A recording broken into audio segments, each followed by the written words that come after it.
another video, and welcome back for Vlogmas Day 24. I have made it through all 24 days of Vlogmas. What? I can't believe we did it. We actually did it. I am so proud of us. I am so proud of us. Thank you guys. If you've been here for all 24 days, y'all are the true MVPs. Thank you so much for your support. This is not an easy thing to do. But finally I can say I actually finished Vlogmas. I always started, but I can never finish it because it's really hard. So thank you so much, you guys. If you've been here for Vlogmas, like, thank y'all. Thank y'all, thank y'all, thank y'all. The last Vlogmas videos, I don't know if I'm going to post again for the rest of the month. I don't know. I might disappear. I might not. We'll see. But at the very least, we made it through 24 days of Vlogmas. But first, let's start this video off with a prayer. And today's prayer is, Dear God, I can honestly admit that at times I wanted nothing more than to be seen and to fit in. I wanted to be likable and normal. But as I get older and wiser through your grace, I value the uniqueness that you have instilled in me. I accept that I am different. I accept that not everyone will like me, and I will not fit in every crowd. The only validation that I seek now is directly from you. I want to fit in with you. Please remind me to keep boldly staying true to myself. I am already seen and loved by you. In Jesus' name I pray. Amen. So I pray that prayer blesses y'all today, because it's definitely blessed me. Today is Sunday and I'm getting ready to go to church. Everyone else is getting ready. I always get ready first, so like that I can hustle everyone else at the same time. So John is shaving and doing all his things, and I just finished tidying up the living room a little bit. But last night John and I got through the gifts finally. What made it easier is I prefer gift bags. Stuff it in there, put some tissue, and call it a day. So most of the gifts are in gift bags, which made it easier for us to put together. I'll show you guys that in a minute, but a lot of it's from family, so there's that too. John didn't buy the kids that much stuff. Family make it easy on us for us not to really buy them anything. We mainly do John and I mainly do the Christmas Eve boxes. We're still working on those though, because once we put the stuff inside, we see some things that are missing.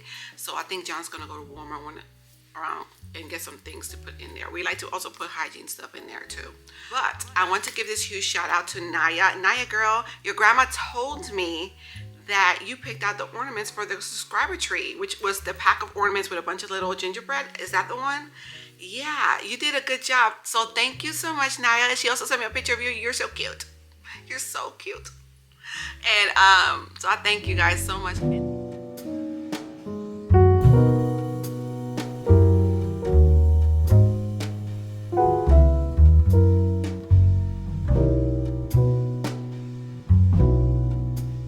I also wanted to say, if you have little ones, enjoy that time that you buy toys, because it changes once they get older.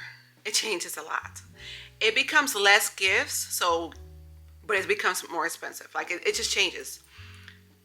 It went from toys and things that make noise to like gift cards and video games and just clothes or shoes that they ask for. It changes. It is less stuff, yes, but it's also more expensive. So, and some things are not equal. We used to the equal amount of gifts, but the older, let's say you have older siblings, like I have teenage boys, their stuff becomes different, while Destiny's, let's say, still played with dolls and stuff. So hers looked like she had more versus the boys that had maybe 3 or 4 items, or 2 or 3, but their stuff was like a lot, like a PlayStation or something like that. You get what I'm saying? So I used to do this whole mom guilt thing that I have to make everything equal. And listen, no, we're not doing that. We're not. You know, some things may look like a little bit more, but some things cost a little bit more. So there's that too. And it's a blessing to be able to do this, because growing up, that's not something that I got. You get what I'm saying? So it's a blessing to be able to do this, because we just made it day by day. And I remind my kids about that all the time. And the real reason for the season, because it ain't their birthday. I wanted to show you guys the Try Treats box. The company sent it to me just for us to try out. It's like a subscription box that the kids would like this.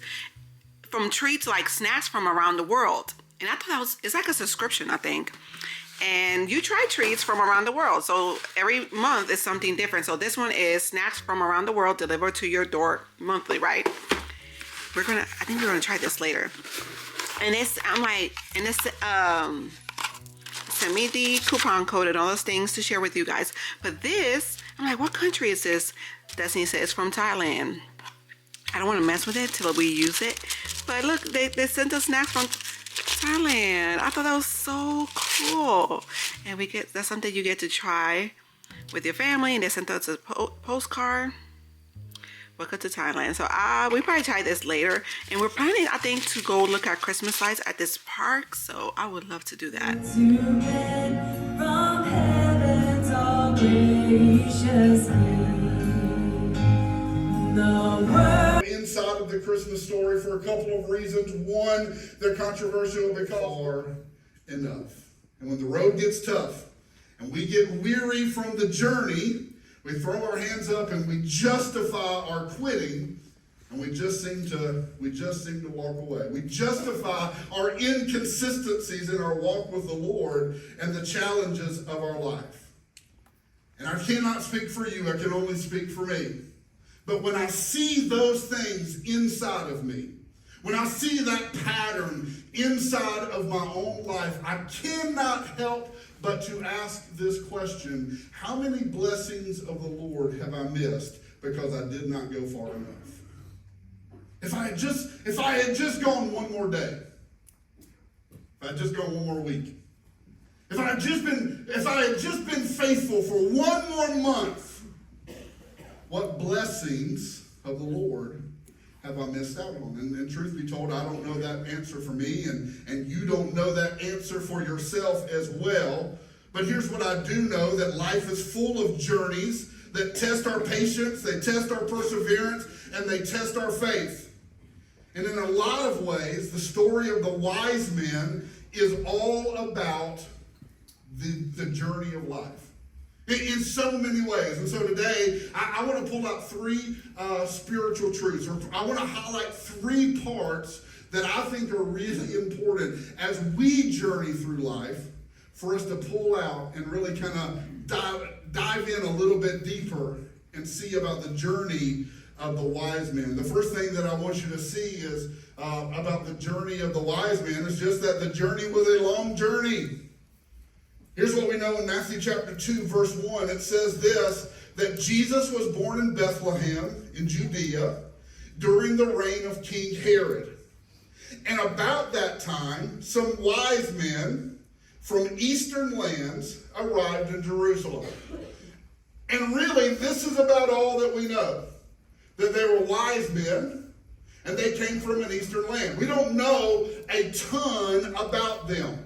Now, theologians have done some historical research, and they've made some theological assumptions or speculations, and we've come to a couple of conclusions that we believe that we can claim that are true. The first thing is this, is that we believe that we can say that the wise men most likely were not kings. And I know that there's a popular Christmas carol that sings about the three kings, but it's most likely that these three men weren't of any type of royalty whatsoever. It's more likely that they were scholars or they were astrologers, possibly from the region of Persia or possibly from the region of Babylon, and they may have been experts in interpreting the stars in ancient texts. Another thing that we can believe is possibly true is about the wise men is that they probably weren't Christians at all. I know that's hard to believe, but there's a good chance that they weren't. The reason is because the region of where they came from, belief in God was very scarce. It wasn't a popular belief system. However, there is a really good chance that they knew of God or they had heard about God, because when Daniel was taken captive and he was taken into Babylon, all the stories of his faith obviously were spread and talked about through generation after generation. So there is a possibility that they had heard of God, but they may not have been devout believers. The third thing that we do know is true about the wise men, and this is probably the most difficult for some people to realize, is just simply that they weren't at the manger. They weren't there. And I know that our nativity scenes depict that you got the little baby Jesus, his head's missing or rubbed off. And then you got Mary and Joseph, and then you got the shepherds, and one of those sheep's heads definitely gone or cracked or something. And part of the robe, like the robe's cracked anyway. And then you got the wise men. But here's what we absolutely know is true. Matthew chapter 2, verse 11 says that when they showed up to meet Jesus, they entered the house. Now, last time I checked, the stable and the manger was not a house. And so they did not meet Jesus in the manger. So all of your nativity scenes are a lie. I'm sorry to tell you that. I don't mean to ruin Christmas for you. But if you want to have a more scripturally correct manger scene, you should take those wise men and move them to a completely different part of your house and just set them like somewhere else. And then bring them up like later. Because here's what, we're not really sure exactly when the wise men showed up, but a lot of people think it was between a window of 40 days after Jesus was born, all the way up to 2 years after Jesus was born. And so there was a great time, there was a great distance between when Jesus was born and when the wise men actually showed up to visit him there in the manger. But here's what we do know. However long it took them, it took them a long time to get there. And not only did it take them a long time, but they had to come a very long way to come and visit Jesus. I wonder if a lot of us can't relate to that story, where we feel like in our life that it's taken us a long time to get where we're going. It just seems like it's taking forever. We are feeling exhausted. We are feeling worn out. And it's not like there haven't been seasons where you've been super faithful and you've been trying to do the right things. You've been praying. You've been seeking God. You've been trying to live faithfully. But nothing seems to change. You're wanting an answer that hasn't come. You're praying for a healing that hasn't happened. You're believing for a breakthrough that feels very far away. And maybe, just maybe, you're in one of those seasons right now. And if you're here today and keeping on feels like a struggle for you, I want to talk to you just for a moment. And here's what I want to say to you is that no one is here today to convince you that your journey is not as hard as it feels like it is to you. But I do want to share a passage with you that when I was reading over my notes for today last night, that I really felt like the Lord led me to this verse. It's Acts chapter 17, verse 27. And it says this, that his purpose. All right, friends, so we've been home for quite a few hours. I've actually been cleaning my house. I've been tidying up the bathrooms, the half bathroom, and I cleaned this whole kitchen. This kitchen was a hot mess, but I ordered some sugar cookies from my friend. I was planning on making sugar cookies this season like I do every year and get the icing and everything, but my friend sells sugar cookie kits and I just went with that because, y'all, I can't do everything. Now, she has a sugar cookie business and she does the most delicious sugar cookies. Well, she took a break because they were doing a remodeling in their kitchen, but she's back to making sugar cookies. So I'm like, you know what? I'm going to go with that route. I support her business and at the same time, I don't have to make sugar cookies. So I am so happy. I think we're going to do this tomorrow. I thought we were going to get to these snacks today. I don't think we will. After cleaning up, I noticed that during the holiday season, the house gets out of control very fast. Just stuff be everywhere and it overwhelms me. So I try my best to keep on top of it. Just do a quick tidy. And a quick tidy, a lot of times that's all you need. Everything just looks overwhelming right away. But once you do a little quick vacuum, a little quick wipe down and stuff, wipe down your toilet, just something easy, I feel so much better afterwards. Instead of just waiting for one specific day to tackle it all. I don't like doing that. So I went ahead, I'm doing some laundry, but I vacuumed the floor. It needs a good mop. I ain't gonna be today. And I tidied up the living room because it was just stuff everywhere there. So I did that as well. I don't think, yeah, I thought we was gonna get through to the snacks from around the world today. I don't think we will. We'll see. John is out. He went to Publix because Publix has the they have their BOGO sales. Buy one, get one free. I love those sales. Well, right now they have the bear nuggets. Buy one, get one free. So I sent him to get some of those. Well, he was running errands anyway. But since he was going to be in the area, I sent him to get some bear nuggets. To buy one, get one free, because those are really good. And it's high in protein. I really like eating those. And the kids do as well. And they're going to be home too. They could easily pop those in the air fryer. Hey friends, so I have some hot chocolate left from the other night that I made in the slow cooker. I have this much left and it's pretty thick, so I'm gonna loosen it up with some more milk. Because a lot of the chocolate dropped to the bottom, so it's extra chocolatey, which is perfect. That's fine. Make sure I get as much as I can out of here. Because we're gonna go look at lights, and I figured they would like some hot chocolate to go along with that, right? Maybe if I stop by, depends. Maybe stop by some neighborhoods and look at their lights. I love doing stuff like that. Traditions.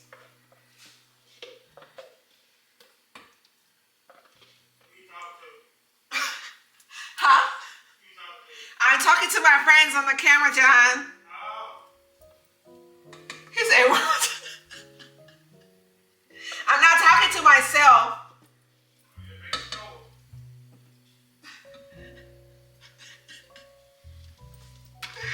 Oh my God. It's good.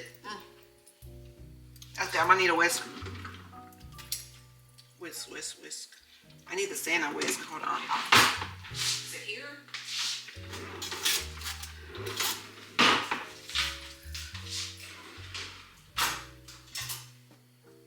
I wanted the Santa whisk, but I guess I'll use this one because this one's too big. Oh, it's right here in front of me. These on-the-go cups are so convenient to have. Let me say 3. I don't think I'm drinking any. I'm about to add some more milk. Hold on. And I have some hot cocoa bombs John brought from work. I think I'm gonna just drop that in there too. Where's this chocolate? It's super thick, so let's see. There's 2 hot cocoa bombs. And I also have the mug toppers from Aldi. They could use. I completely forgot to give it to them the other night when I made the hot chocolate. And I was looking at the camera, I'm like, oh my God, I completely forgot about it. Doesn't matter, this thing has sprinkles, the kids don't care. I'm just gonna drop it in there and add more milk. Because if I don't, one is super thick with the chocolate. It could be stretched with more milk, but at the same time, I need to stretch it for 3 kids, so. Because I ain't making no more. Not for tonight anyway. So, let me add some more milk.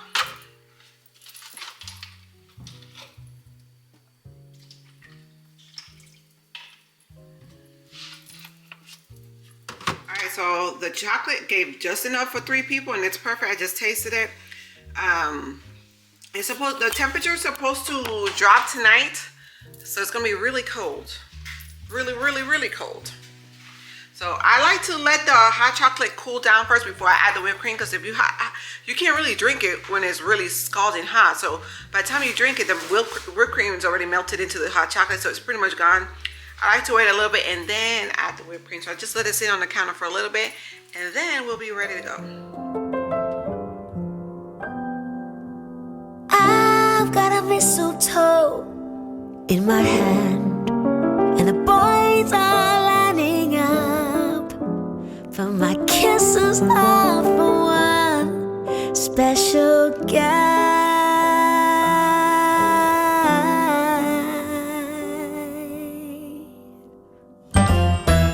He's a dreamboat of a man, my own sweet buttercup. I'm just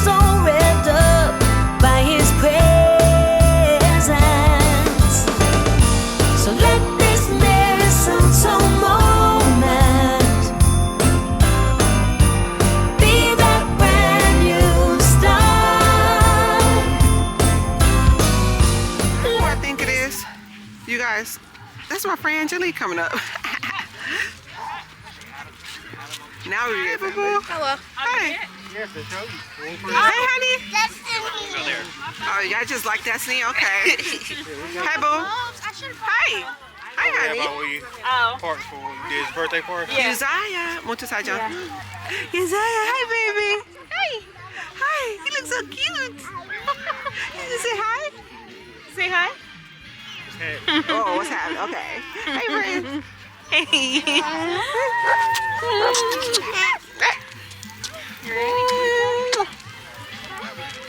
You wash your hands? I'm over here kissing your hands. Did you wash it? I'm kidding. Say nope, I scratched my booty. Yeah. You gave it away. You called.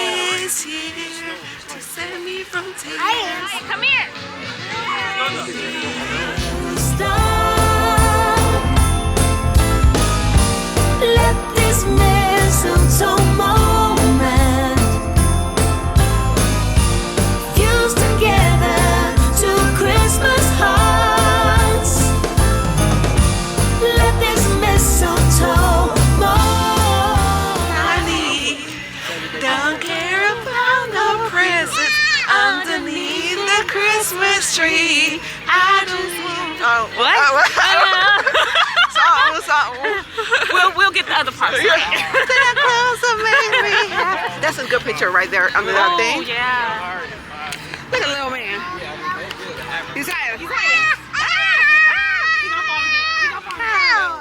Merry Christmas.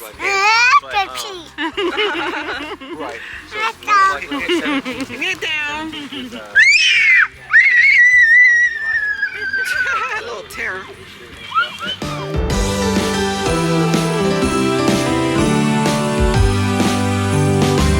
Oh, how I wish for the Christmases of old, where the snow would fall and the air was crisp and cold, where we heard of angels up on high while building Frosty the Snowman until late outside. Oh, how I wish for the Christmases of